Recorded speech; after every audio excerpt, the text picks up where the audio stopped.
সাংবাদিক রোজিনাকে হেনস্থার প্রতিবাদে সারা দেশে বিক্ষোভ, মানববন্ধন, জাতিসংঘের উদ্বেগ। মামলা ডিবিতে হস্তান্তর। গোপনীয় নথি হলে সচিবের পিএসের রুমে অরক্ষিত ছিল কেন? প্রশ্ন সাবেক সচিব সহ নানা মহলের। শুধু করোনাকালেই মিলেছে স্বাস্থ্যের চাঞ্চল্যকর দুর্নীতির অর্ধশতেরও বেশি তথ্য।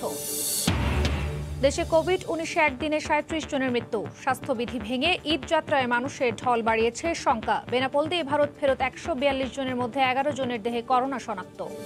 দ্রুত এগিয়ে চলছে আশুগঞ্জ আখাউড়া 4 লেন প্রকল্পের কাজ। 2024 সালে উদ্বোধনের আশা। উন্মোচিত হবে বাংলাদেশ ভারত ব্যবসার নতুন দ্বার।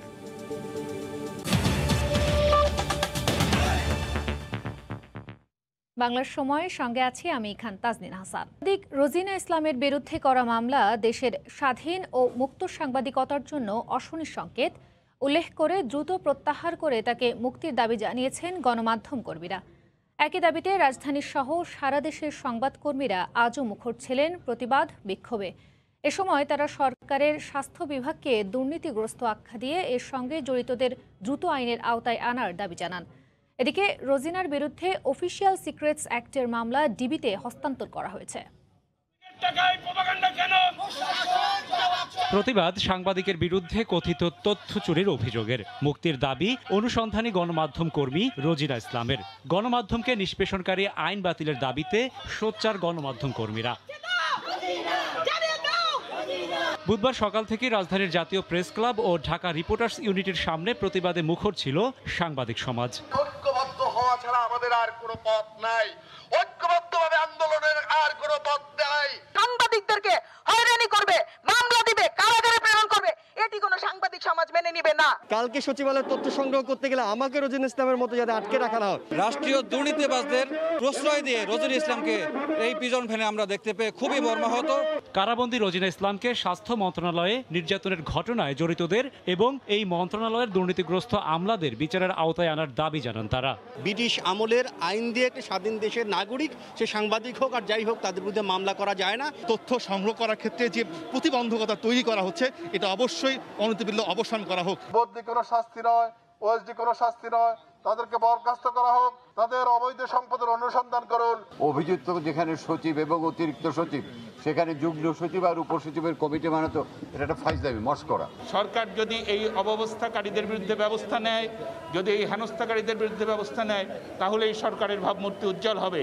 ঢাকার বাইরে বিভাগীয় শহর সহ জেলা শহরেও চলে সাংবাদিক রোজিনা ইসলামের মুক্তির দাবিতে প্রতিবাদ সমাবেশ। খোদ সচিবালয়ে সিনিয়র সাংবাদিককে নির্যাতনের ঘটনাকে মফস্বল সাংবাদিকতার জন্য হুমকি হিসেবে বর্ণনা করে এই ঘটনায় জড়িতদের বিচারের আওতায় আনার দাবি জানান গণমাধ্যম কর্মীরা। তার গলা চাপ দিয়ে ধরেছে, দৃশ্য আমরা দেখেছি, সারা বাংলাদেশের গণমাধ্যমকে চেপে ধরা হয়েছে।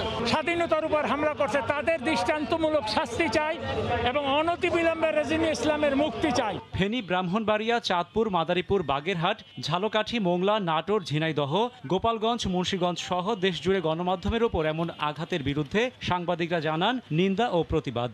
মুক্তি আদায় করে ছাড়বো, বিচার করে ছাড়বো যারা ঘটনাগুলো ঘটিয়েছে। স্বাধীনতার 50 বছর পরেও এই কালো আইনের সাংবাদিকদের দমন করা যাবে না। এর আগে মঙ্গলবার কথিত তথ্য চুরির মামলায় রোজিনা ইসলামকে আদালতে তোলা হয় নজিরবিহীন পুলিশি প্রহরায়। রাষ্ট্রপক্ষের 5 দিনের রিমান্ড আবেদন খারিজ করে তাকে কারাগারে পাঠালেও মামলাটিকে ত্রুটিপূর্ণ এবং হয়রানিমূলক বলে দাবি করে রোজিনা ইসলামের আইনজীবী। দেশীয় এবং বিশ্ব গণমাধ্যমে এখনো বয়ে চলছে এই ঘটনায় প্রতিবাদের ঝড়। রাশেদ বাপ্পি, সময় সংবাদ, ঢাকা। আওয়ামী লীগের সাধারণ সম্পাদক ওবায়দুল কাদের বলেছেন, সাংবাদিক রোজিনা ইসলামের প্রতি কোনো অবিচার করা হলে তদন্ত কমিটির প্রতিবেদন অনুযায়ী ব্যবস্থা নেওয়া হবে। সকালে আলোচনা সভায় ভার্চুয়ালি যুক্ত হয়ে সাংবাদিক সমাজকে ধৈর্য ধারণ করে দায়িত্বশীল ভূমিকা পালনের আহ্বান জানান তিনি। অফিসিয়াল সিক্রেট অ্যাক্ট 1923 অনুযায়ী এ ধরনের গোপনীয় বিষয় প্রকাশযোগ্য নয়। ইতিমধ্যে স্বাস্থ্য মন্ত্রণালয় 3 সদস্যের তদন্ত কমিটি গঠন করেছে। সংশ্লিষ্ট সাংবাদিকদের উপর কোনো অন্যায় আচরণ করা হলে তদন্ত রিপোর্ট অনুযায়ী যথাযথ ব্যবস্থা নেওয়ার কথা বলেছে। যেহেতু বিষয়টি নিয়ে মামলা হয়েছে, আদালতে সংশ্লিষ্ট সাংবাদিক ন্যায় বিচার পাবেন। তথ্য ও সম্প্রচার মন্ত্রী ডক্টর হাসান মাহমুদ বলেছেন, অনুমতি ছাড়া রাষ্ট্রীয় গোপন নথি নেওয়া অন্যায়। তারপরও সাংবাদিক রোজিনা ইসলাম যেন ন্যায় বিচার পান তা দেখছে সরকার। দুপুরে চট্টগ্রাম সাংবাদিক ইউনিয়ন আয়োজিত চেক বিতরণ অনুষ্ঠানে তিনি কথা বলেন। এ সময় সরকার সাংবাদিকদের মর্যাদা রক্ষায় বদ্ধপরিকর বলেও মন্তব্য করেন তিনি। সরকারি প্রতিষ্ঠান বা যে কোনো প্রতিষ্ঠান থেকে আপনি যে কেউ যদি সেই প্রতিষ্ঠানের অনুমতি ছাড়া নন ডিসক্লোজার আইটেম আমরা নিয়ে আসি, তাহলে সেটি অন্যায় এবং সেই প্রতিষ্ঠান আইনগত ব্যবস্থা গ্রহণ করতে পারে। এ নিয়ে মামলা হয়েছে, বিষয়টি তদন্তাধীন আছে। স্বাস্থ্য মন্ত্রণালয়ও একটি তদন্ত কমিটি গঠন করেছে। বেগম রোজিনা ইসলাম যাতে সুবিচার পায় সেটি অবশ্যই আমরা নিশ্চিত করব। সাংবাদিক রোজিনা ইসলামকে হেনস্থার ঘটনায় জড়িতদের শুধু বদলি নয়, বরখাস্ত করা উচিত বলে মন্তব্য করেছেন বিএনপি মহাসচিব মির্জা ফখরুল ইসলাম আলমগীর। দুপুরে ঠাকুরগাঁওয়ে জেলা বিএনপির কার্যালয়ে দলীয় নেতাকর্মীদের সঙ্গে মত বিনিময়কালে এই মন্তব্য করেন মির্জা ফখরুল। বদলি করা তো আপনার এটা কোনো সমাধান নয়।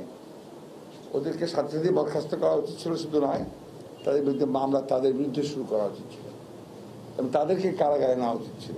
সংবাদ কর্মীরা যেন সত্য ঘটনা প্রকাশ করতে না পারে এবং বিশেষ করে চুরি দুর্নীতির ঘটনাগুলো যেন প্রকাশ না করে, তার জন্যই তারা এই ঘটনাটা করেছে। কি ছিল নথিতে যেটি প্রকাশিত হলে দেশের মর্যাদা ক্ষুণ্ণ হতো? আর সেই নথি কেনই বা সচিবের পিএসের রুমে অরক্ষিত অবস্থায় থাকবে? এসব প্রশ্নই ঘুরে ফিরে উঠছে। সিনিয়র সাংবাদিক ও বিশিষ্টজনরা বলছেন, স্বাস্থ্য মন্ত্রণালয়ে থাকা কিছু অসাধু ব্যক্তির তৈরি কোনো ফাঁদ কিনা তা খতিয়ে দেখা দরকার। আফজাল হোসেনের রিপোর্ট। ৯৮ বছরের পুরনো বিতর্কিত অফিসিয়াল সিক্রেট আইনে করা মামলায় কারাগারে সাংবাদিক রোজিনা ইসলাম। আদালতে জমা দেয়া নথি এবং স্বাস্থ্যমন্ত্রীর কথা অনুযায়ী অপ্রকাশযোগ্য ডকুমেন্টের ছবি তুলে অপরাধ করেছেন রোজিনা, যেটি প্রকাশিত হলে দেশের মর্যাদা ক্ষুণ্ণ হতো। ওখানে একজন লোক সরকারি ডকুমেন্ট নিয়ে যাচ্ছে, ফাইল শুদ্ধ নিয়ে যাচ্ছে, ছবি তুলতেছে, যেগুলো রাষ্ট্রীয় সিক্রেট ডকুমেন্ট। মন্ত্রীর এই বক্তব্য নিয়ে সংশয় প্রকাশ করেছেন বিশিষ্টজনরা। তারা বলছেন, দুর্নীতির রিপোর্ট করায় সাংবাদিককে ফাঁসাতে এটি ফাঁদ কিনা তা খতিয়ে দেখা দরকার। গোপনীয় যদি হয়ে থাকে তাহলে উনি প্রকাশ করলেন কেন? উনি তো এই কথাটা বলতে পারেন না। উনি তো রাষ্ট্রের গোপনীয়তাকে মুখোমুখি করে তুললেন। রোজিনা ইসলামকে বিশেষভাবে অভিযুক্ত করার জন্যই এইভাবে দায়ী করা হচ্ছে কিংবা এই ধরনের অভিযোগ তৈরি করা হচ্ছে। আমরা জানি না, এটা কোর্ট ডিসাইড করবে। ভ্যাকসিন আনবো, আমদানি করব, ভ্যাকসিন নেব, এইরকম ধরনের চুক্তিতে রাষ্ট্রীয় নিরাপত্তা বিঘ্নিত হতে পারে এমন কিছু আছে কিনা এটা বিশ্বাস করতে কষ্ট হয়। কারণ তাহলে চুক্তিটা পড়তে হবে যে আমরা এমন কি শর্ত রেখেছি যাতে আমাদের রাষ্ট্রীয় নিরাপত্তা পূর্ণ হয়ে যাবে। সিনিয়র সাংবাদিকরা প্রশ্ন তুলছেন। তারা বলছেন, যদিও রাষ্ট্রীয় গুরুত্বপূর্ণ চুক্তি হয় তাহলে কেন সেটি অরক্ষিতভাবে সচিবের পিএসের রুমে রাখা হলো? এই চুক্তির মধ্যে কি আছে? বাংলাদেশের স্বার্থ ক্ষুণ্ণ হয় কিনা, এরকম কিছু আছে কিনা, ব্যক্তির স্বার্থে কেউ এখান থেকে চুক্তির সুবিধা নিতে পারে কিনা, এই বিষয়গুলো কিন্তু অনেকের আগ্রহ থাকতে পারে। এই চুক্তিটা এমন একটি কক্ষে রাখা হলো কেন, চুক্তির কপি, সেইটাও অনুসন্ধান করে দেখা উচিত। এমন কোন রিপোর্ট করলে ভ্যাকসিন আশাটা যে বাধা পাবে, আমার মনে হয় না যে বাংলাদেশের কোনো সাংবাদিক এই কাজ করবে। তারা বলছেন, অনুসন্ধানী সাংবাদিকতায় ঝুঁকি থাকবে, কিন্তু তার মানবাধিকার লঙ্ঘন করার অধিকার কারও নেই। আফজাল হোসেন, সময় সংবাদ, ঢাকা। একে একে থলে থেকে বেরিয়েছে বেশ কিছু বিড়াল, তবে থলের মালিককে জানে না কেউ। বলছি স্বাস্থ্য মন্ত্রণালয়ের কথা। করোনার শুরু থেকেই প্রতিষ্ঠানটির রন্ধ্রে রন্ধ্রে লুকিয়ে থাকা দুর্নীতির চিত্র সামনে এসেছে। গ্রেফতারও হয়েছেন অনেকে। তবে এর কলকাঠি যারা নাড়ছেন তারা থেকেই যাচ্ছেন ধরা ছোঁয়ার বাইরে। বিশেষজ্ঞরা বলছেন, এজন্যই লাগাম টানা যাচ্ছে না দুর্নীতির। মন্ত্রী কিছুতেই এর দায় এড়াতে পারেন না বলেও মনে করেন তারা। রাশেদ লিমনের রিপোর্ট। আইসিইউ আছে, তবে নেই অক্সিজেন, নেই এক্স-রে কিংবা রক্ত পরীক্ষার ব্যবস্থা। চিকিৎসার নামে কেবল পকেট কাটা, অথচ স্বাস্থ্য অধিদপ্তরের কাছে পেয়ে যান কোভিড হাসপাতালের স্বীকৃতি। মিলেছে বরাদ্দ। এমন কথা শুনলেই চোখের সামনে ভেসে ওঠে রিজেন্ট আর শাহেদের কথা। করোনাকালে এমন কত ঘটনাই তো সামনে এসেছে। আরিফ আর সাবরিনা মন্ত্রণালয়ের গ্রিন কার্ড হাতে নিয়ে মন গড়া রিপোর্ট দিয়েছেন কত শত রোগীকে। এরপরে মাস্ক আর পিপিই কেলেঙ্কারি। করোনা যুদ্ধে সম্মুখ সারির যোদ্ধাদের একরকম মৃত্যুর মুখে ঠেলে দিয়ে মানহীন মাস্ক আর পিপিই সরবরাহের প্রমাণ মিলে। শুধু কি তাই, মেডিকেল ইকুইপমেন্ট থেকে শুরু করে ওষুধ সরবরাহ সবকিছুতেই অনিয়ম আর দুর্নীতির চিত্র ফুটে ওঠে। অধিদপ্তরের তৃতীয় কিংবা চতুর্থ শ্রেণীর কর্মচারীদের আঙুর ফুলে কলাগাছ হওয়া আর আফজাল কিংবা মালিক ড্রাইভারের সম্পদের পাহাড় বেরিয়ে আসে আড়াল থেকে। চোখের সামনে যাদের দেখা গেছে তারাই উঠেছে কাঠগড়ায়। অথচ এত এত অভিযোগ আর দুর্নীতির পিছনে কারা, সেই প্রশ্ন থেকেই যাচ্ছে। এক স্বাস্থ্যের সাবেক মহাপরিচালক ছাড়া এখনো মন্ত্রণালয় কিংবা অধিদপ্তরের কাউকেই কখনো আনা হয়নি অভিযুক্তের তালিকায়। অথচ গাছ কেটে নিলেও শেকড় রয়ে গেছে গভীরেই। এর দায় মন্ত্রী এড়াতে পারবেন না বলেই মনে করেন বিশ্লেষকরা। যে আপনার দুর্নীতির সাথে জড়িত অথবা যে আপনার দুর্নীতির ক্রীড়ানক হিসেবে কাজ করে, তাদেরকেই চিহ্নিত করা হয় এবং তাদেরকেই যে আপনার বিচারের আওতায় আনা হচ্ছে। কিন্তু এই যে আপনার দুর্নীতির যে সুযোগগুলো যে তৈরি হচ্ছে, সেই সুযোগগুলো কেন তৈরি হচ্ছে, কিভাবে তৈরি হচ্ছে, কাদের দ্বারা তৈরি হচ্ছে, সে জায়গাটা আসলে উদ্ঘাটন হওয়া উচিত। দায় তো কেউ এড়াতে পারে না। আপনার সংস্থা প্রধান তো অবশ্যই তাকে দায় নিতে হবে। আনফরচুনেটলি এই স্বাস্থ্য ব্যবস্থা যেটা ম্যানেজমেন্ট সিস্টেমটা ভেরি ওল্ড, সিস্টেমটাকে চেঞ্জ করে মডার্ন সিস্টেমে নিয়ে আসতে হবে। যে কোনো মন্ত্রণালয়ের দায়িত্বে যিনি থাকেন সব রেসপন্সিবিলিটি তার ঘাড়েই থাকে। সুতরাং স্বাস্থ্য মন্ত্রণালয়ে যে কিছু ঘটবে এটি তার রেসপন্সিবিলিটি। সুতরাং কোনো কিছু করতে হলে অবশ্যই তাকে দায়িত্ব নিতে হবে। স্বাস্থ্য খাতে স্বচ্ছতা আনতে পুরো ব্যবস্থাপনার পরিবর্তনের তাগিদ তাদের। দেশে করোনায় একদিনে আরও ৩৭ জনের মৃত্যু হয়েছে। শনাক্ত হয়েছেন ১,৬০৮ জন। এদিকে বেনাপোল দিয়ে ভারত থেকে দেশে আসা নাগরিকদের মধ্যে ১১ জনের দেহে করোনা শনাক্ত হয়েছে। তারা সাতক্ষীরায় প্রাতিষ্ঠানিক কোয়ারেন্টাইনে ছিলেন। নেগেটিভ রিপোর্ট পাওয়া ১৩১ জন বাড়ি ফিরেছেন। এদিকে হিলি স্থলবন্দর দিয়ে আজ দেশে ফিরেছেন ৩৭ বাংলাদেশি। প্রতিনিধিদের তথ্য ও ছবি নিয়ে রিপোর্ট। গত ৫ মে বেনাপোল দিয়ে দেশে আসা ১৪২ জন পাসপোর্টধারী যাত্রীকে প্রাতিষ্ঠানিক কোয়ারেন্টাইনে রাখা হয় সাতক্ষীরায়। ১৪ দিন পার হওয়ার আগে তাদের করোনা টেস্টের জন্য নমুনা নেওয়া হয়। সাতক্ষীরা মেডিকেল কলেজ হাসপাতালের দেওয়া রিপোর্টে করোনা পজিটিভ হয়েছেন ১১ জন যাত্রী। তবে তাদের মধ্যে ভারতীয় ভেরিয়েন্ট আছে কিনা তা জানাতে পারেনি কর্তৃপক্ষ। এখন যারা নেগেটিভ তারা তো অবমুক্ত হয়ে যাবে, তাদের মতো তাদের বাসায় বাড়িতে চলে যাবে। কিন্তু যে ১১ জন আসলে তাদেরকে আবার আমাদেরকে আইসোলেশনেই এখন রাখতে হবে, যেহেতু তারা করোনা পজিটিভ ডায়াগনোসিস হয়েছে। এদিকে হিলি ইমিগ্রেশন দিয়ে ভারত থেকে ফেরা ১০ বাংলাদেশিকে করোনা পরীক্ষার পর পাঠানো হয় ১৪ দিনের প্রাতিষ্ঠানিক কোয়ারেন্টাইনে। তারা ভারত থেকে নেগেটিভ সনদ নিয়ে এসেছেন। ওই পাশে আরও যাত্রীরা আছেন যারা এই পোর্ট ব্যবহার করে বাংলাদেশে প্রবেশ করবেন।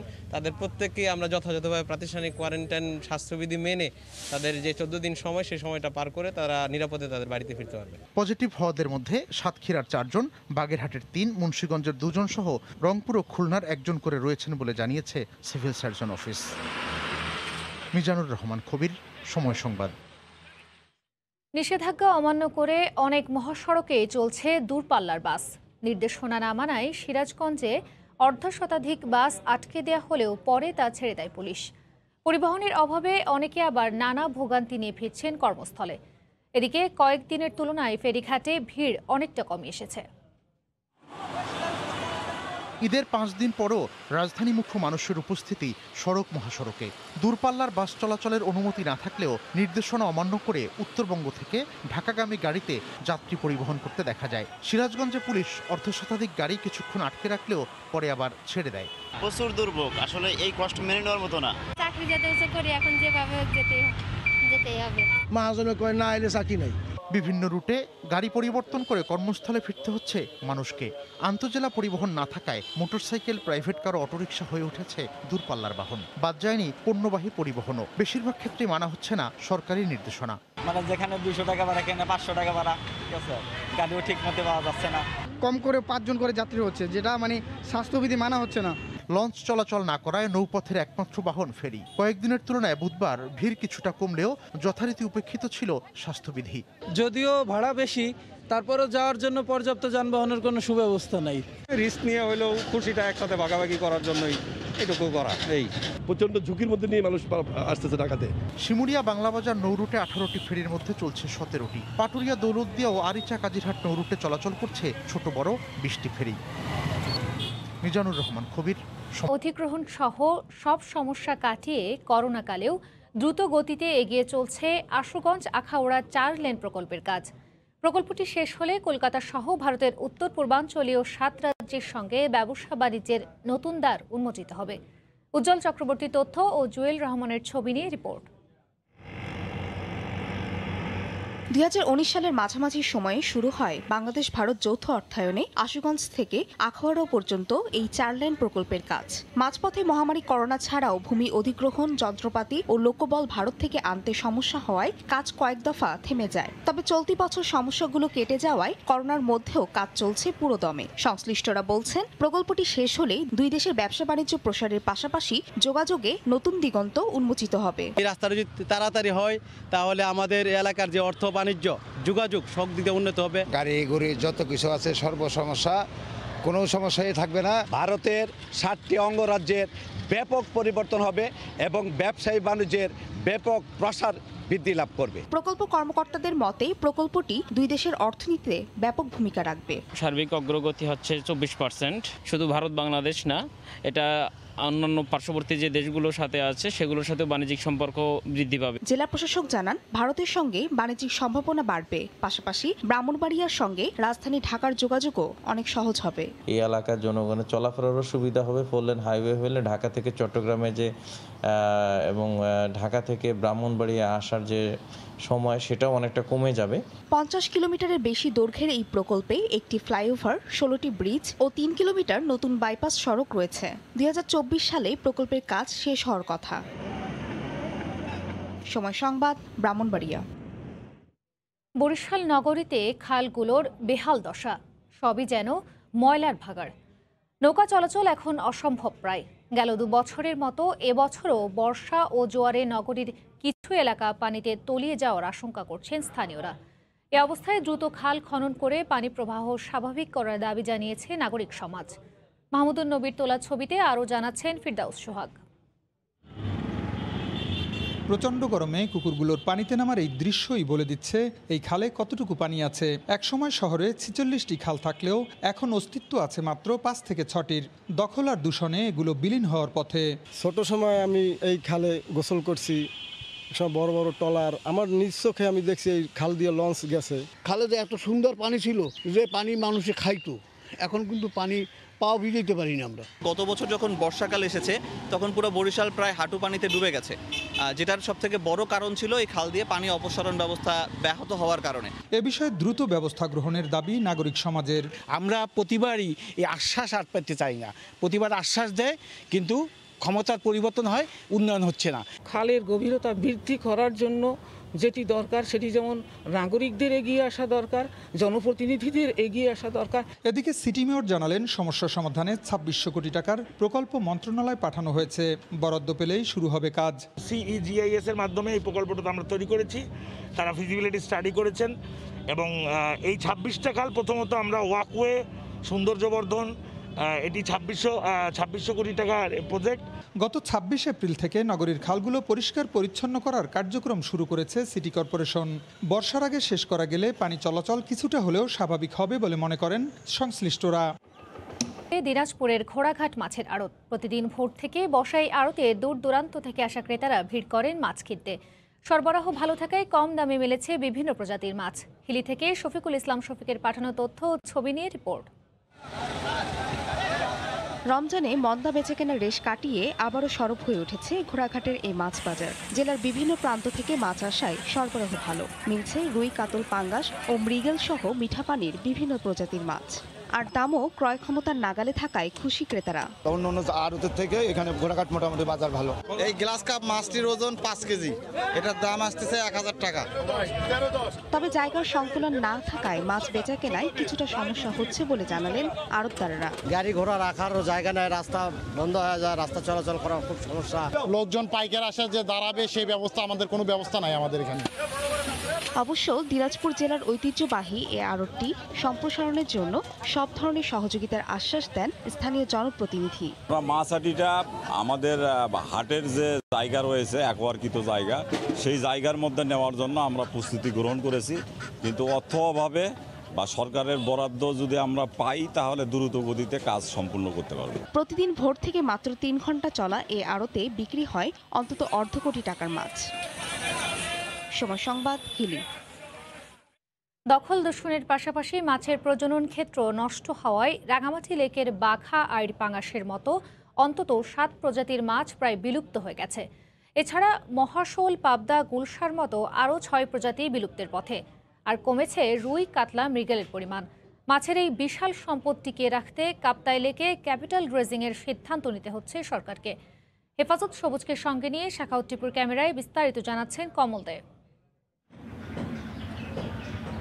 রাঙ্গামাটির কাপ্তাই লেক থেকে বছরে অন্তত 10,000 মেট্রিক টন মাছ উৎপাদন হলেও দখল, দূষণ এবং অনিয়ন্ত্রিত মাছ ধরার ফলে ক্রমশ বিলুপ্ত হয়ে যাচ্ছে অনেক প্রজাতির মাছ। এক জরিপে দেখা গেছে ইতিমধ্যে কাপ্তাই লেক থেকে সিলন, সরপুটি, ঘাওড়া, বাগাইর, দেশি পাঙ্গাসের মতো 7 প্রজাতির মাছ বিলুপ্ত হয়েছে। বিপন্ন অবস্থায় মহাশোল, পাবদা, পোয়া, গুলশা এবং সাদাগনিয়ার মতো 6 প্রজাতির মাছ। 2টা ব্রিডিং গ্রাউন্ড মোটামুটি মৃত, আর বাকি যে 2টা ব্রিডিং গ্রাউন্ড আছে এই ব্রিডিং গ্রাউন্ডে যৎসামান্য আমাদের মাছগুলো বিট করতে পারে। 725 কিলোমিটার দীর্ঘ এই লেকে কেসকি, চাপিলা, মৈল্লা, তেলাপিয়া এবং বাটার মতো ছোট মাছ পাওয়া গেল, রুই, কাতলা, মৃগেল মাছ আর পাওয়া যাচ্ছে না। আমরা কিছু রেনু হয়তো উৎপাদন আমরা কালেক্ট করার চেষ্টা করব। যদি আমরা রেনু থেকে আবার কোয়ালিটি পোনা উৎপাদন করে সেখান থেকে আবার আমরা লিকে ছাড়ার ব্যবস্থা করব, অথবা ওখান থেকে আমরা মাছ উৎপাদনের ব্যবস্থা করব। মৎস্য বিজ্ঞানীদের দাবি দখলের কবলে পড়ে কাপ্তাই লেকের মাছের প্রজনন ক্ষেত্রগুলো নষ্ট হয়ে গেছে। অবশ্যই ফিশারিজ অ্যাসপেক্টসে আমাদের হিউম্যান ইন্টারভেনশনটা কমাতে হবে, পলিউশনের দিক দিয়ে আমাদের নজর দিতে হবে। এই অবস্থায় সরকারি অনুমোদন পেলেই মাছ রক্ষায় কাপ্তাই লেকে ক্যাপিটাল ড্রেজিংয়ের কাজ শুরু করবে জেলা প্রশাসন। খুব শীঘ্রই এটা আমি ঊর্ধ্বতন কর্তৃপক্ষের দৃষ্টি আকর্ষণ করব, যাতে সরকার এই বিষয়ে খুব দ্রুত পদক্ষেপ নেন।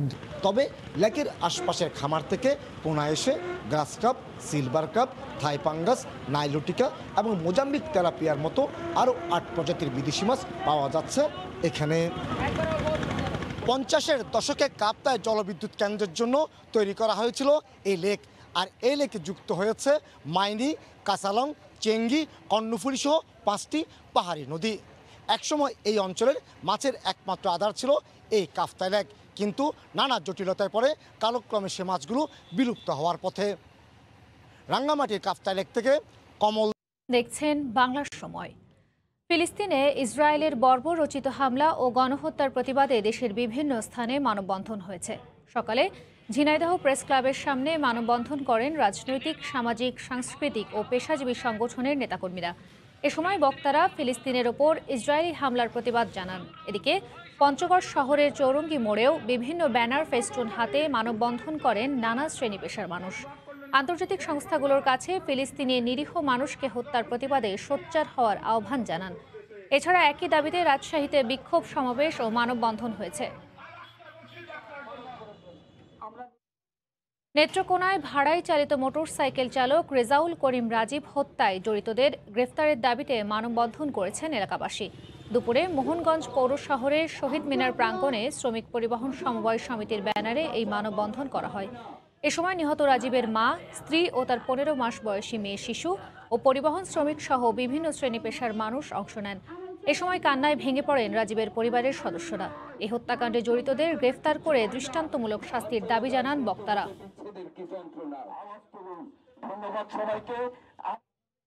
এক একটি পাখি যেন এক একটি স্বপ্নের ভিত। আর এই স্বপ্ন নিয়েই বিভোর এলাকার শিক্ষিত অনেক যুবক। এক একজন হয়ে উঠছেন পরিবারের আস্থার প্রতীক। শৌখিন পাখি পালন করে বগুড়ার শেরপুরে হাজার খানেক পরিবার এখন স্বাবলম্বী। তাদের মাসিক আয় 30 থেকে 40 হাজার টাকা। বিস্তারিত মাজিদুর রহমানের প্রতিবেদনে ছবি তুলেছেন রবিউল ইসলাম। প্রতিদিন পাখির এমন কিচিরমিচির শব্দে ঘুম ভাঙে হুমায়ুন কবিরের। পাখির প্রতি ভালোবাসা থেকে যিনি এখন একজন সফল উদ্যোক্তা। শুধু এক হুমায়ুন কবিরই নয়, করোনাকালীন এই সময়ে অলস বসে থাকা অনেক শিক্ষার্থীরও আয়ের পথ এখন শৌখিন পাখি পালন। এছাড়া অবসরপ্রাপ্ত অনেক কর্মকর্তারও সময় কাটে পাখি পালনে। এখান থেকে মাসে 80 থেকে 1 লাখ টাকা পর্যন্ত ইনকাম করা সম্ভব, ভালোভাবে যদি পরিচর্যা করা যায়। আমি শখের বসে এই খামারটা শুরু করি এবং এটা একটা বাণিজ্যিক রূপে পরিণত হয়।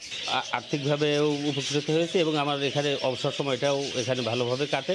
মূলত শখের বসে 2012 সালে এই এলাকায় শৌখিন পাখি পালন শুরু করেন বেশ কয়েকজন। করোনাকালীন সময়ে এর পরিধি বাড়ে কয়েক গুণ। শতাধিক খামার গড়ে ওঠায় রূপ নিয়েছে বাণিজ্যিকভাবে।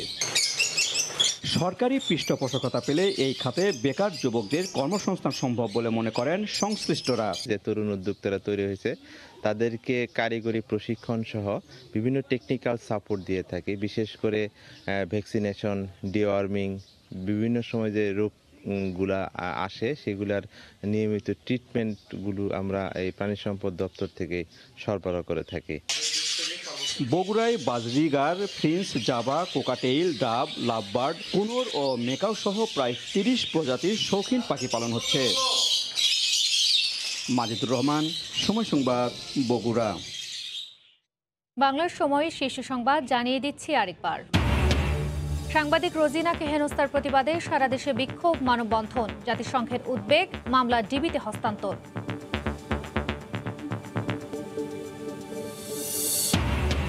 গোপনীয় নথি হলে সচিবের পিএসের রুমে অরক্ষিত ছিল কেন, প্রশ্ন সাবেক সচিব সহ নানা মহলের। শুধু করোনাকালেই মিলেছে স্বাস্থ্যের চাঞ্চল্যকর দুর্নীতির 1/2-এরও বেশি তথ্য। দেশে কোভিড-19 একদিনে 37 জনের মৃত্যু। স্বাস্থ্যবিধি ভেঙে ঈদযাত্রায় মানুষের ঢল বাড়িয়েছে শঙ্কা। বেনাপোল দিয়ে ভারত ফেরত 142 জনের মধ্যে 11 জনের দেহে করোনা শনাক্ত। এই ছিল বাংলার সময়। সঙ্গে থাকুন সময়।